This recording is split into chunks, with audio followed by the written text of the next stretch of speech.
the more you do, you start growing. You don't even realize it, okay? But you're growing. You're getting higher and higher on that on those rungs, right? You're slowly getting up there, and eventually you grow to where, hang on, they're about to kick me out of here. This is crazy. I'm in a library. See. Hey guys, okay, sir. Sorry about that, but we are closing due to plumbing problems. Are you kidding? Is there any way I can stay here for a few minutes? I am doing a paid gig here for an incredible organization of people. And I'm very sorry. I'll tell you what, okay? Can I leave my stuff here? No. This is good, guys. This is a teaching moment. Okay, I got to back up. Okay. Yes, sir. You do it. Oh, yeah. All right. So, I will. Okay. All right. Thank you. Appreciate it. Okay, guys. So here's what we're gonna do. I love it. They're having plumbing problems at this library. I'm driving across Colorado, and they're having a plumbing problem, and now they're shutting me down. So what do you do when something happens like that? You know what you do? You figure out another way. Okay? Something blocks your way. You're gonna go over, under, around. So I'm gonna, even if I'm standing outside in the cold air, I'm gonna back this up. You guys are gonna have to give me about 5 minutes, okay, Greg? Hey. I'm gonna set up, and even if I'm holding it outside, I'll be back. No problem. We can do. Working on the technical side here. They can see him. Oh, man! All right. So, I love it. I love this because, see, you got to do what you can with what you have. No excuses. All right. I don't have any tattoos. But if somebody put a gun to my head and said you have to get a tattoo done, for me, it wouldn't even be Olympic rings. You know what mine would be? Total commitment, no regrets. That's it. Whenever I'm trying to do something, I don't know if I'm gonna make it, but I know I can give my best. And so my goal is I don't want to have any regrets. So the only way to do that is you do everything you possibly can, whatever it takes for as long as it takes. That way I can always look at the guy when I'm brushing my teeth. I can always look at that guy in the mirror, and I feel okay regardless of the results. But if I got lazy and I didn't do the work, then I'm going to have regrets, right? It's not about the dream. It's about the person you become in the pursuit of the dream. The dream makes you hungry, and it makes you do those things that you wouldn't do without the dream. And so I'm glad this happened, because did you see that I didn't get all mad when the guy told me? He started knocking on my door, and I was polite to him, and he explained the situation. I just asked him, hey, can I pack my stuff? Do I have to pack my stuff? And because I wanted to get to you guys quick. And he says, no, you got to pack all your stuff. And I had a lot of stuff. Okay, I had to rearrange that whole room to make the lighting look good. And I packed it all up, and they helped me. They brought me out here to the car, and I set up.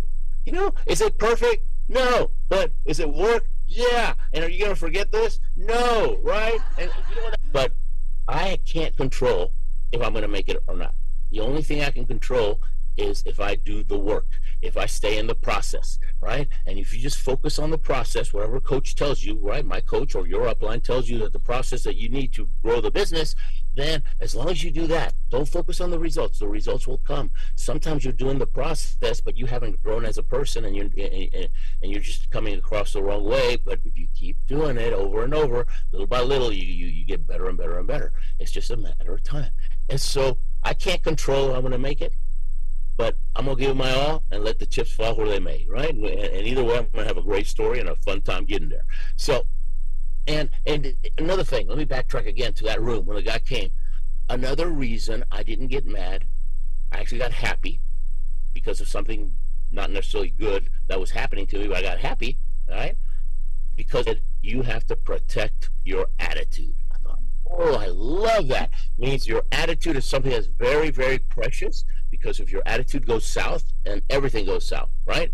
And you start feeling sorry for yourself and having a pity party, you're definitely not going to be relatable, right? Nobody wants to go to that party. And so So you have to keep the attitude high, and so you have to protect it like it's something valuable. It's like a little chest that you have, a little treasure chest filled with diamonds, and it's filled with gold coins, and it's worth probably 10 times as much as your house, and you got it hidden, and you're in the deepest part of your house where it's protected because it's precious, right? It's not, it's so you protect your attitude. And I heard that in the 90s, and I've used that phrase for in many of my articles and when I speak, because it's so true, and people don't realize it. So you got to protect your attitude. That's why I didn't get I still make mistakes, guys. I still blow it because I'm human, okay? But you know what? You grow and you start seeing things from a different perspective, and you start seeing that challenges are not, sometimes it's good to have the challenge because it's going to force you to grow. And if you didn't have that challenge, then you wouldn't grow. Here's a story that I heard. I don't know if you guys still tell the story, but it was at a major function, and I forget who it was, but they said that if a little chick, right, a little baby chicken, right, that's trying to hatch, it takes him hours and hours. I forget how many hours, but it's, at least 10, 12 hours. First he pecks a little hole in the shell, and then he's trying to breathe through there, and he's trying to crack in, and it takes him, a whole day to get out, but it's a very huge struggle, okay? Now, if you're the farmer and you see that a little hole is starting and you see that the chick is starting to hatch, if you go in there and help him and break crack the egg and help him get out, that chick's lifespan drops big time because he didn't have to struggle. That struggle he needed to be able to face the struggles he would face the rest of his life. So how about that? And so you see the struggle in a different way. It's a pain, but it's making me stronger. If it doesn't kill you, it makes you stronger, makes you better. As I tell you, eventually I might get around to tell you about my Olympics, but I'm inspired today. I'm inspired by getting kicked out of the library. As they're flooding in there, they have some kind of a water main or something problem. I'm actually glad that they got me out. So, but you know what? Imagine a field, and the grass is really tall, right? It's like 3 feet tall, and there's this dog that's just darting this way and that way and jumping sometimes. You can see his head and tip of his tail, and he looks like he's nuts, okay? He's not even going in a straight line, just darting, boom, boom, boom, boom. And everybody thinks, what happened to him? He must have eaten something bad. Look at he's going nuts. Well, the problem is there's a rabbit down there. He's chasing the rabbit, but we don't see it. We don't see him chasing his dream. We just see him chasing. And so that's how we look to average people, like a crazy dog that is going all over the place, right? Well, that's what success is like. You're all over the place. It's not neat. It's not fancy. It's messy. It's messy, but it keeps moving forward. It's messy, but it keeps moving forward. And so we're just like that dog. And so they don't understand.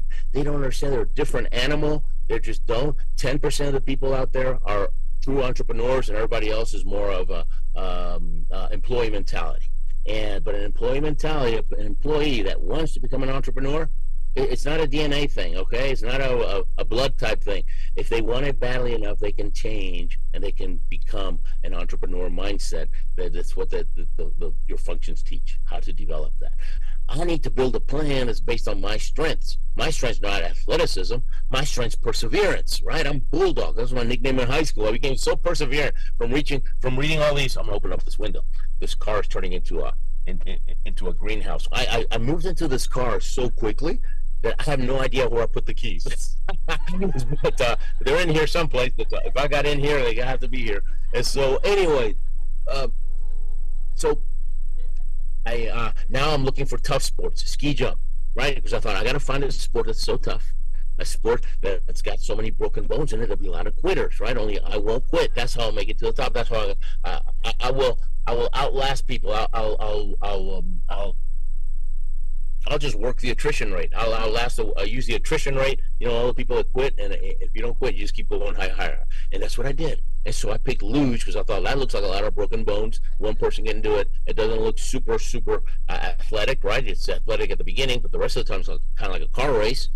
So it's mental. That's why I can do it still when I'm in my 60s, because I'm mentally stronger, because I'm still growing.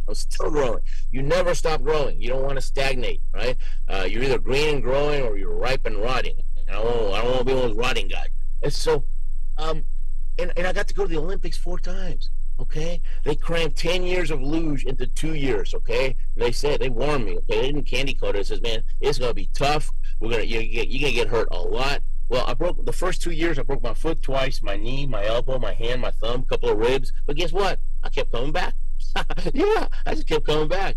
A year ago, the last month, I just looked at my elbow, and that took me out. But I came back.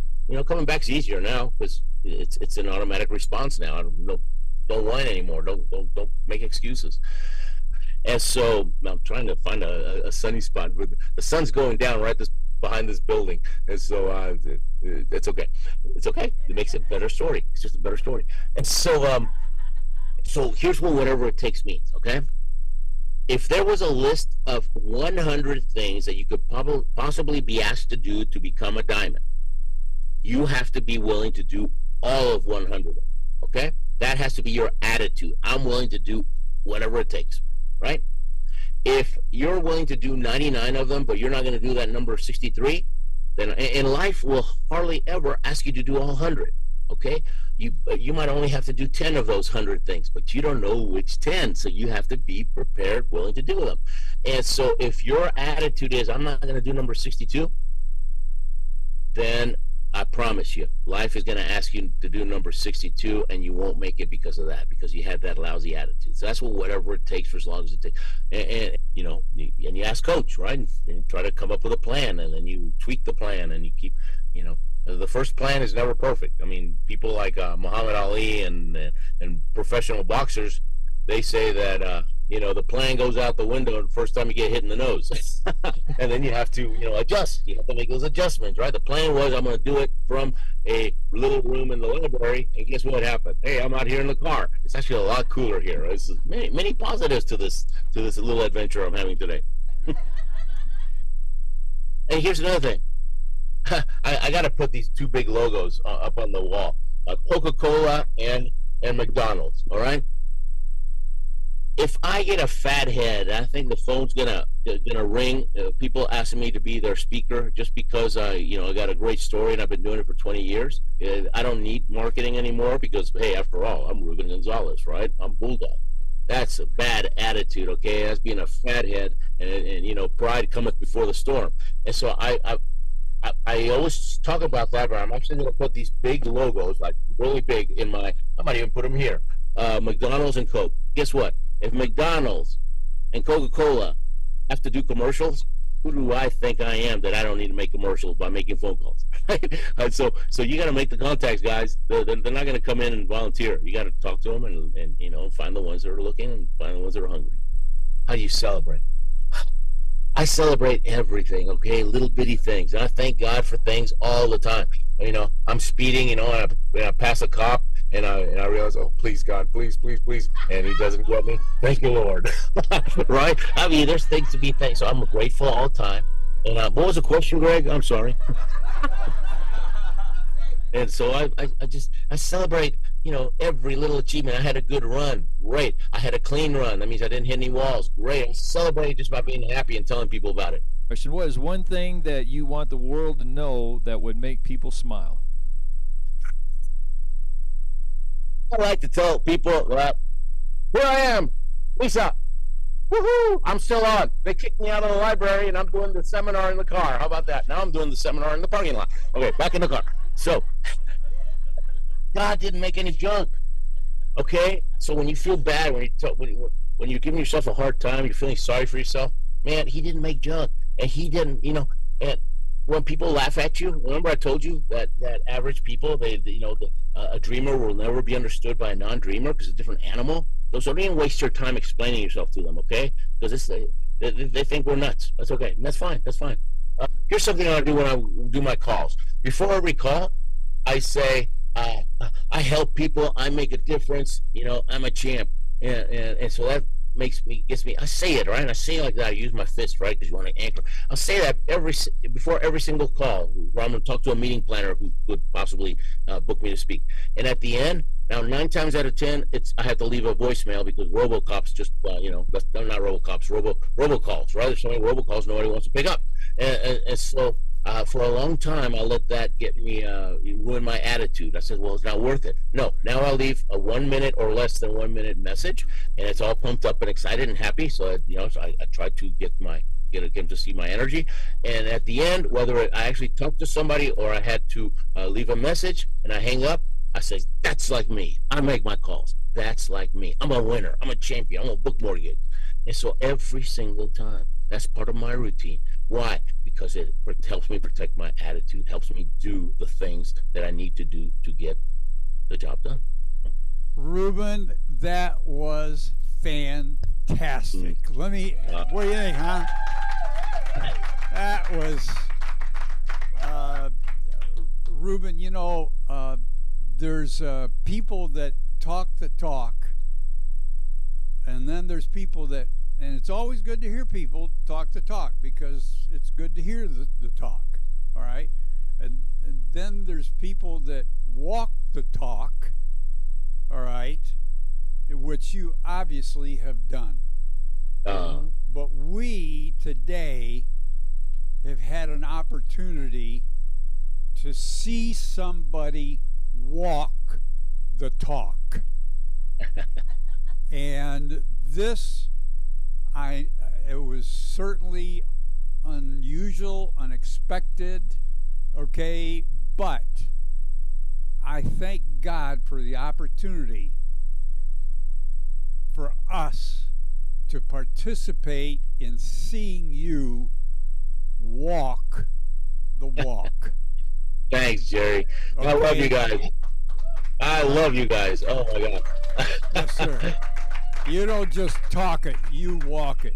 And that's why that increases my belief level and the belief level that I can have for all of our people, for you to thank you for this opportunity so much.